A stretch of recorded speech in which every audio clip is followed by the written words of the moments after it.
All right, so 7/100 is going to have you guys filling in this table and then plotting these points. So let's start with kind of talking through the one that's already done for you. All right, so if we look at 5 pi over 6, we can remember that we can find 5 pi over 6 by looking at our unit circle.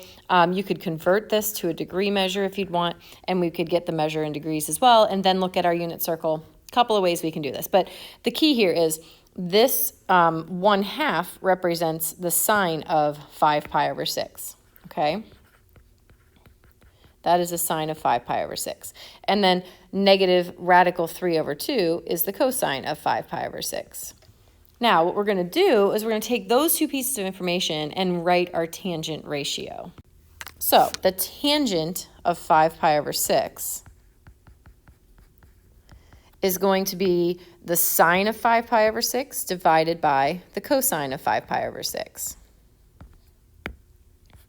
Now, this can be a little tricky to work through, and that's why I want to work through one of these with you. So if we look back at the numbers we just wrote in our table, that means it's 1/2 divided by negative radical 3 over 2.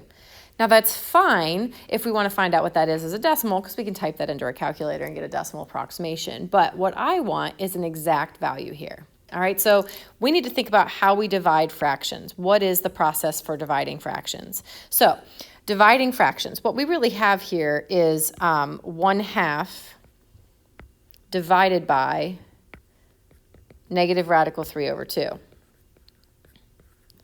Now, the process for dividing fractions is we take and multiply by the reciprocal of the second fraction. Okay, so we multiply by the reciprocal of the second fraction. That is the process for multiplying or for dividing fractions. So what does that look like? Well, when we multiply these two things together, I'm going to get negative 2 over 2 radical 3, which is great, but a couple problems here. First of all, I hope you recognize that we have a giant 1. All right, and that gives us negative 1 over radical 3. Again, we're getting closer, but our issue is we don't like having a radical in the bottom.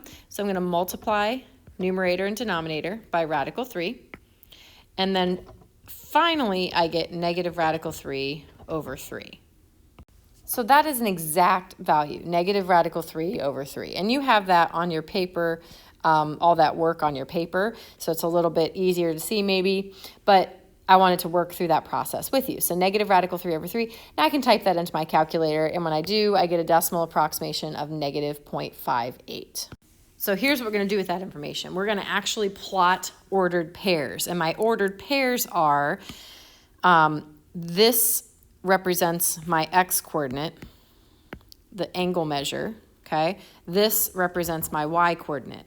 So for this particular value, my ordered pair would be, and I'm just going to write it here because that's where I have room, 5 pi over 6, comma, negative 0.58. That is my ordered pair. So then I'd go to the graph that you have and I would plot that point. And then you're going to do that for the rest of the points in this graph or in this table. Look for patterns because there are lots of patterns here. You might be able to start sensing something that's happening, and then you just have to test out your conjectures. So you could sort of look for patterns, see what's happening, and maybe you don't have to find every single value by hand. This is the process you're going to use to fill in this table and plot the points on the graph on the next page.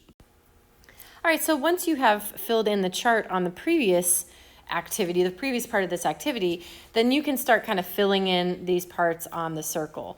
You know, at this point, you can take those values that you found in the table and they'll just be graphed onto the coordinate plane that you're provided. But I would like you to still kind of go through this process as well. So I've shown you what it would look like for all of our pi over 6 angles. You're going to take the values you found on the table and just put them on your circle after you've drawn in the appropriate colored triangles. So for my pi over 6 angles, I've got all 4 of those drawn. And then I just put down what I found for my 4 ordered pairs for those 4 pi over 6 angles. So at pi over 6, I get radical 3 over 3.